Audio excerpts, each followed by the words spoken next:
हम पढ़ेंगे पारिस्थितिकी तंत्र। ठीक है, अब देखो पारिस्थितिकी क्या होती है, इसको इंग्लिश में इकोलॉजी बोलते हैं।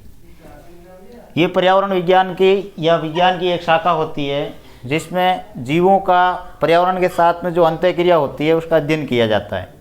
इसके अंदर क्या होता है कि जो संपूर्ण पर्यावरण के अंदर दो घटकों में विभाजित किया जाता है, एक तो जैविक और एक किया जाता है अजैविक।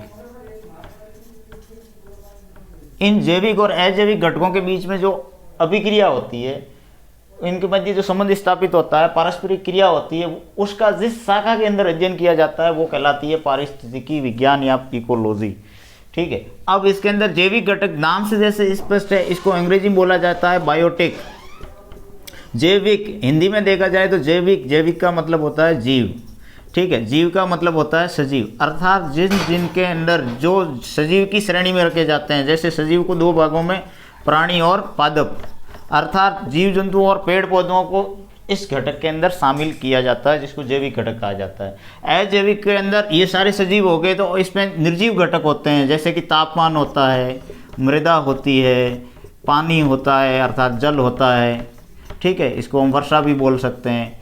ये सारे घटक इसमें आ जाते हैं, अजैविक घटक में आ जाते हैं। अब जैविक घटक की बात की जाए तो जैविक घटकों को सामान्यतः तीन भागों में बांटा जाता है। ये तो क्या है, इसका अर्थ हो गया जैविक का, प्राणी और पादप। अब इनको तीन घटकों में बांटा जाता है। इसमें पहला घटक होता है उत्पादक, दूसरा भाग इसका होता है उपभोक्ता और तीसरा इसका भाग होता है अपघटक। इन तीन घटकों में इनको विभाजित किया जाता है। उत्पादक का मतलब होता है उत्पादन करने वाला,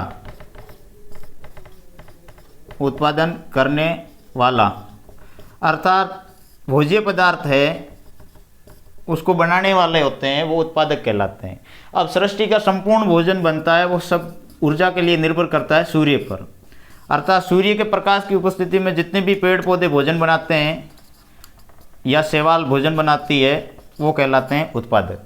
इस भोजन को ग्रहण करने वाले कहलाते हैं उपभोक्ता। उपभोक्ता मतलब उपभोग करने वाले, जो ऊर्जा या भोज्य पदार्थ उत्पादक के द्वारा बनाया जाता है, इसको जो ग्रहण करता है वो उपभोक्ता कहलाता है।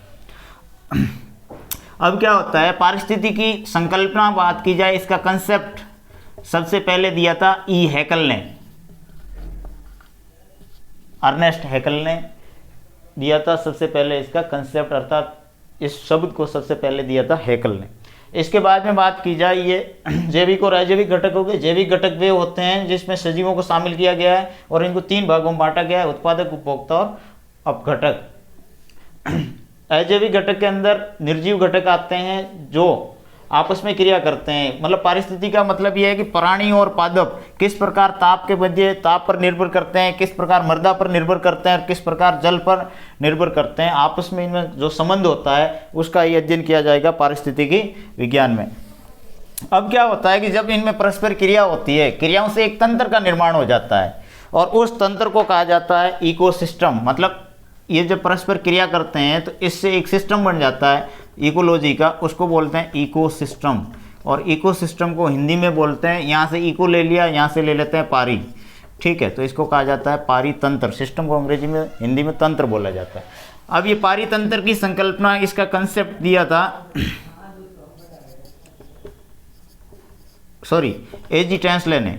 इसका जो शब्द या वर्ड दिया था एजी टेंसले ने। सबसे पहले इकोसिस्टम शब्द प्रस्तुत किया था एजी टेंसले ने। अब इकोसिस्टम या पारितंत्र क्या होता है? पारितंत्र का मतलब होता है कि सजीव परस्पर जो आपस में क्रियाएं करते हैं, जैसे ये ए है, ये बी है, ये सी है, आपस में जब क्रिया करते हैं तो इनकी परस्पर क्रियाओं से एक तंत्र का निर्माण हो जाता है, उसको बोला जाता है पारितंत्र। ठीक है, जिसमें जैविक और अजैविक घटक दोनों शामिल होते हैं। उदाहरण के तौर पर देखा जाए, जैसे ये कोई तालाब है, इस तालाब के अंदर देखिए सबसे पहले तो इसके गर्त में क्या होगी? मृदा होगी, मिट्टी होगी। मृदा कैसा होता है? अजैविक घटक होता है, हमने पहले ही देख लिया। ठीक है, मृदा होती है, इसके अलावा ताप होता है और इसके अलावा जल या पानी या वर्षा होती है। ठीक है, तो अब मृदा हो गई। मृदा के बाद में इसमें पानी भरा हुआ रहेगा, ठीक है, तो वो जल भी क्या हो गया, अजैविक घटक हो गया। इसके अलावा जल होगा तो जल का कुछ न कुछ तापमान होगा, तो ताप भी क्या हो गया, अजैविक घटक हो गया। अब इसके अंदर जैविक घटक किस प्रकार रहते हैं, जैसे जैविक घटकों की बात की जाए तो इसके अंदर क्या हो सकता है, छोटे छोटे पौधे या पौधों का छोटा छोटा रूप जिसको पादप पलवक या फाइटोप्लैंक्टन कहते हैं वो हो सकते हैं, छोटे छोटे पौधे शैवाल हो सकते हैं। इसके अलावा ये तो पादपों की बात होगी। प्राणी क्या हो सकते हैं, छोटे छोटे प्राणी होते हैं जिनको प्राणी पलवक बोला जाता है, या फिर क्या हो सकते हैं, छोटी छोटी मछलियाँ हो सकती है। ठीक है, अब ये सारे प्राणी इसके अंदर पाए जाते हैं। अब देखिए, आपने सुना होगा कि मछलियाँ होती है, मीठे पानी में अलग मछलियाँ होती है, खारे पानी में अलग मछलियाँ होती है, ये सारी चीज़ें होती है। प्राणी पलवक मतलब छोटे छोटे पादप, जैसे आपने लील देखी होगी, जैसे नील हरी शैवाल है, इस टाइप के होते हैं इसमें। तो इनको इस जल में किस प्रकार निर्भर करते हैं, मतलब कम लवणीय जल में कौन से होते हैं, अधिक लवणीय जल में कौन से होते हैं, अधिक तापमान पर कौन से होते हैं, कम तापमान पर कौन से होते हैं, और मृदा पर भी ये निर्भर करते हैं। पादप उर्वरकता पर निर्भर करती हैं। अलग अलग मृदा में अलग अलग प्रकार की वनस्पति होती है और अलग अलग मृदा में अलग अलग प्रकार के सूक्ष्म जीव होते हैं। अब जैसे सपोज दैट इसमें ये छोटा सा कोई पादप पलवंक है, ठीक है, इस पादप पलवंक को मछलियाँ खाएगी, ठीक है, मछलियों को दूसरे जीव खाएंगे या बड़ी मछलियाँ खाएगी। तो इस प्रकार से इसके अंदर जो सिस्टम चलता है उस सिस्टम को कहा जाता है पारितंत्र, जो जैविक और अजैविक घटकों के मध्य स्थापित हो जाता है।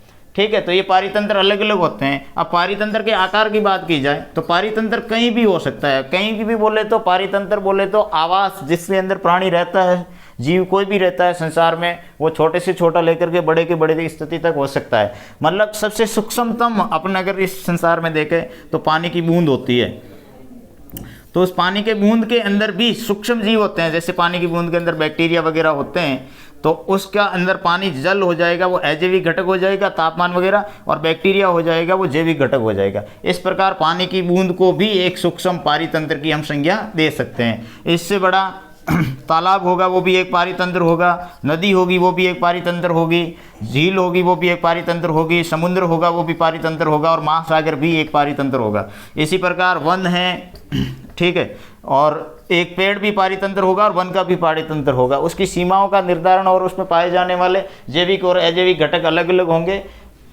लेकिन उनके अंदर दोनों घटकों की मध्य क्रिया होने की वजह से पारिस्थितिकी का निर्माण हो जाएगा, और उसका जो सिस्टम होगा उसको हम पारितंत्र कहेंगे। इसके बाद में बात की जाए खाद्य श्रृंखलाओं की।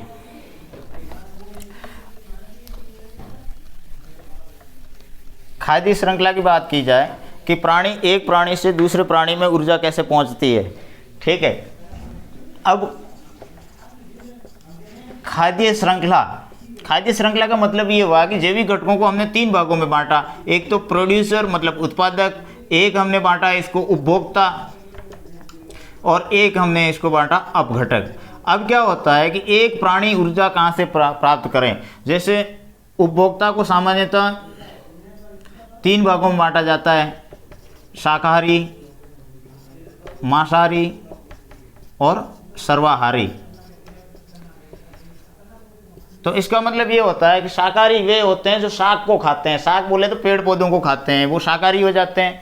जो शाकाहारी खाने वालों को अर्थात शाकाहारी प्राणियों को जो खाते हैं वो मांसाहारी हो जाते हैं, और जो दोनों को खा लेते हैं वो सर्वाहारी, सब कुछ खाने वाले हो जाते हैं। अब क्या होता है कि उत्पादक वे हरे संपूर्ण पादप और वनस्पतियाँ होती है जो ऊर्जा का उत्पादन करते हैं।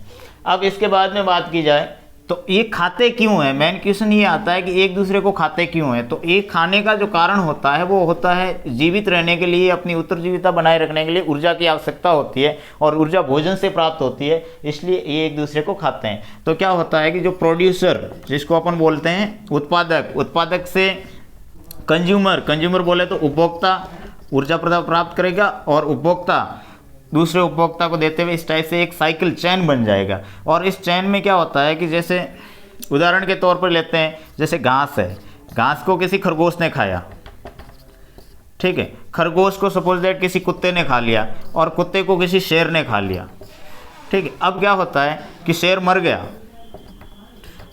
गया तो इसके अंदर कुछ पौष्टिक तत्व न्यूट्रिएंट होते हैं, वो न्यूट्रिएंट बचे रहते हैं। अब इस न्यूट्रिएंट को क्या होगा, शेर मर गया, वो वहाँ से सड़ेगा गलेगा, तो उसके न्यूट्रिएंट वापस मृदा के अंदर मिल जाएंगे। तो उसको सड़ाने गलाने के लिए जिन पदार्थों की आवश्यकता होती है, जो घटक होते हैं, वो कहलाते हैं अपघटक। और अपघटक सामान्यतः या तो जीवाणु होते हैं या कवक होते हैं। ये दो प्रकार के सामान्य तौर पर देखे जाते हैं। सड़ाने गलाने में या तो जीवाणु शासक जिम्मेदार होंगे या कवक जिम्मेदार होंगे। अनुकूल परिस्थितियों के अंदर इसको सड़ाते गलाते हैं और इसको वापस मृदा में मिला देते हैं। अब जैसे आवश्यकता पड़ेगी तो इस पे घास वापस उग जाएगी और इस घास को वापस खरगोश खा लेगा, और खरगोश खाएगा, तो ये साइकिल चलता रहता है। इस प्रकार ऊर्जा का प्रवाह होता रहता है। इसको कहा जाता है खाद्य श्रृंखला।